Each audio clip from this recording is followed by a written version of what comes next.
ચલો એક પશ્ચિમના નટરાજન વેસ્ટર્ન ડાન્સર ઈશ્વર ડાન્સનો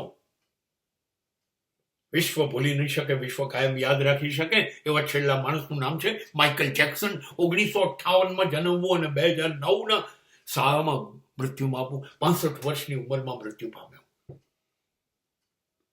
માઇકલ જેક્સન સ્ટેજ ઉપર નૃત્ય શરૂ કરે એટલે કરોડો લોકોના દિલ ધ્રુજવા માંડે, લાખો લોકો ચીસો પાડે, કપડાં ફાડી નાખે, નાચે, અને મને કેટલા બેભાન થઈ જાય. એના શોની બહાર એમ્બ્યુલન્સ રાખવી પડે, કેમ કે એમાં કેટલા બધા લોકોને વારે ઘડીએ લઈને હોસ્પિટલમાં દાખલ કરી પડી જવા, અને એની અંદર શોમાં દરેક શોમાં 101 માણસ મરી પણ જાય.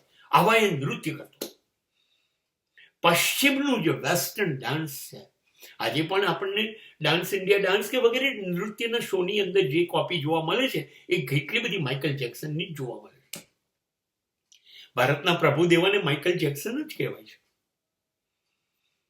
પણ એ માઇકલ જેક્સન નથી, કેમ કે માઇકલ જેક્સનમાંથી તમે શીખો છો, પ્રભુદેવામાંથી માઇકલ જેક્સન નથી શીખતો. આ માણસ પોતાનું ગીત જાતે લખતો, આ માણસ એનું પોતે ગાતો, એના શબ્દો એનું મ્યુઝિક એ વગાડે, એની પણ નૃત્ય એ પોતે કરતો, એના ડાન્સનું કમ્પોઝિશન કોરિયોગ્રાફર એ પોતે હતો. એ કિંગ ઓફ પોપ કહેવાતો, પોપ સંગીતનો બેતાજ બાદશાહ હતો. હવે ફરી પેદા નહીં થાય. એ નિગ્રો હતો, એ બ્લેકી હતો, પણ એને નફરત હતી કે કોઈ મને બ્લેકી કહે. એટલે કરોડો રૂપિયા ખર્ચીને એને સફેદ ચામડી આખા શરીર પર કરાવી દીધી હતી, મેડિકલ ટ્રાન્સપ્લાન્ટ, અને એ ગોરો થઈને રહેતો, કોઈને મળતો નહોતો. આજે અમેરિકામાં એનું ઘર છે, 400 બેડરૂમનું ઘર છે, ઘરમાં ટ્રેન ચાલે છે, ઘરમાં લિફ્ટ ચાલે છે, બાળકોએ રમવા માટેનું એણે ડિઝનીલેન્ડ પોતાના ઘરમાં બનાવ્યું છે, જે આજે ખુલ્લું છે.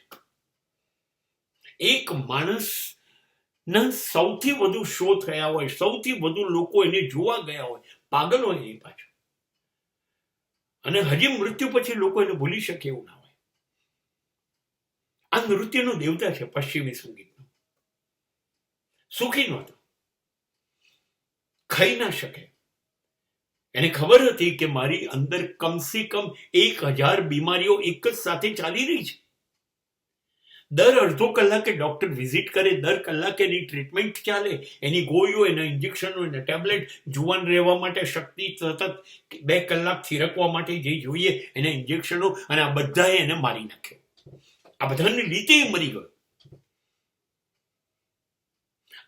આ જે હું વાત કરું છું, એ ફૂટબોલ હોય તો પેલે, એ બોક્સિંગ હોય તો મોહમ્મદ અલી, એ માર્શલ આર્ટ હોય તો બ્રુસ લી, અને એ જો નૃત્ય હોય તો પોપ હોય તો માઇકલ જેક્સન.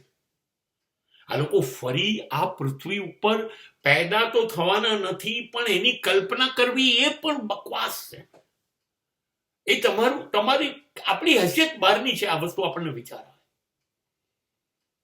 અબજો રૂપિયાની સંપત્તિ, પણ એની બહુ ઈચ્છા હતી. એ ડોક્ટરોની ટીમ આખી રાખતો, 24 કલાક ડોક્ટર રહેતો, ડોક્ટરની સલાહની વિરુદ્ધ બિલકુલ નહોતો જતો. ઈશ્વર સામે જેક્સન હોય કે બ્રુસ લી હોય કે ટાઇસન હોય, કોઈનું ક્યાં ચાલ્યું છે, પણ આજે પણ ક્લિક કરવાથી માઇકલના નૃત્ય આપણી સામે આવી શકે છે. એ આપણે નસીબદાર હોઈએ તો આપણે આ દિશામાં જઈ શકીએ.